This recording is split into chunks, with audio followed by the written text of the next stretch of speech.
अहिल्यानगरमध्ये अतिशय भयंकर एक कृत्य झालेलं आहे. काँग्रेसचे जिल्हाध्यक्ष त्यांना उचलून नेलं, ते सीसीटीव्हीमध्ये दिसलं आहे आणि कोण उचलून नेणारे आहे हेही दिसलं आहे.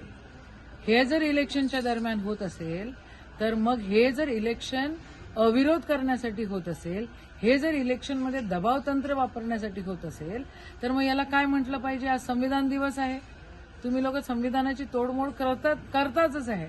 तुम्हाला इलेक्शन लोकशाही काही तुम्ही त्याच्यावर गिनतही नाही त्या गोष्टीला. अरे पण मारामारी आणि हे तर नका करू. काय लावलेलं आहे? देवेंद्र फडणवीस साहेब, आमच्या जिल्हाध्यक्षाच्या जीवाला काही झालं तर तुम्हाला आम्ही माफ नाही करू शकत बाबा. तुम्ही होम मिनिस्टर आहात, तुम्ही मुख्यमंत्री आहात, तुमची ही जबाबदारी आहे. असं कसं या संघटना कोण आहेत, काय आहेत याची माहिती काढा आणि या सगळ्या गोष्टी महाराष्ट्रामध्ये जर होत असेल तर मग ह्याच्यापेक्षा खाली मान घालण्याचं कृत्य अजून कोणचं म्हणावं?